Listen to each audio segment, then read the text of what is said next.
కోటి కోటి స్తోత్రాలు దేవునికి. ఆమేన్. ఎంతమంది అంగీకరిస్తారండి? నా దేవునికి కోట్లాది స్తోత్రాలు అంటే చాలామంది అంగీకరించట్లే ఈ మధ్యలో. We need to enjoy God. Enjoy God అంటే ఏదో అనుకుంటున్నారు, దేవుడు ఎంత గొప్ప దేవుడు, దేవుడు ఎంత మంచోడు, దేవుడు ఎంత ప్రేమమయుడు అని మనము మనసులో అనుకుంటూ మనం ఆయనలో ఉత్సహించడమే వీఆర్ ఎంజాయింగ్ హిమ్. అలాగ చేయకూడదు అని అపవాది బయలుదేరాడండి.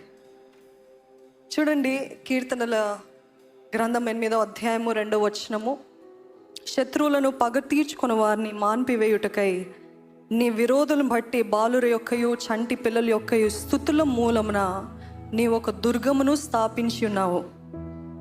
అదే ఈజీ ట్రాన్స్లేషన్లో తెలుగులో ఉంటుంది ఎలాగంటే, నీ శత్రువుల నోరు మూయించడానికి నీవు ఇలా చేస్తావు అంటే.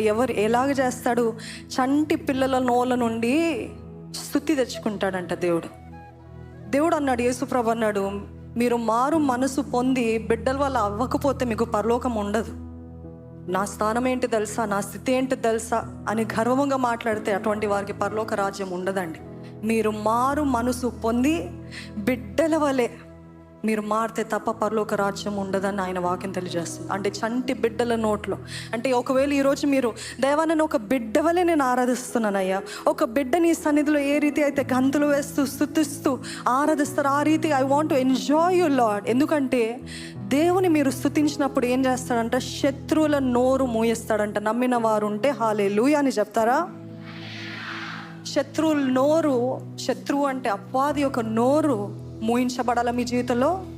కోటి స్తోత్రాలు చెప్పండి దేవునికి, కోట్లాది స్తోత్రాలు చెప్పండి దేవునికి. నేను ఇంకా స్తుతిస్తా, నేను హీనంగా కనిపిస్తున్నానా అన్నాడు దావీదు. మీకాల్ అన్నది నువ్వు ఎంత హీనంగా చేస్తున్నావు అందరి ముందు, ఇంకా హీనంగా అవుతా, ఇంకా అల్పుడిని అవుతాను, ఇంకా దీన దశలోకి వెళ్ళి ఇంకా ఆరాధిస్తాను దేవుని. ఎందుకంటే he knows the secret. The moment you praise God you will shut the mouth of the enemy. If you agree say amen. Amen. How many of you are ready to shut the mouth of the enemy? ఎప్పుడు shut అవుతుంది, ఎప్పుడు మూయబడుతుంది? మీరు నోరు తెరిచి చంటి బిడ్డల వలె ఆయనను ఆరాధిస్తున్నప్పుడు అపవాది నోరు మూయబడుతుంది. హల్లెలూయా.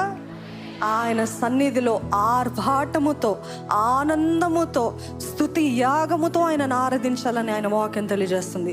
ఏది మనమందరము కలిసి ఆయన యందు ఆనందిస్తూ దేవునికి స్తుతులు చెల్లిస్తూ ఈ పాటను కూడా పాడుకుందామా?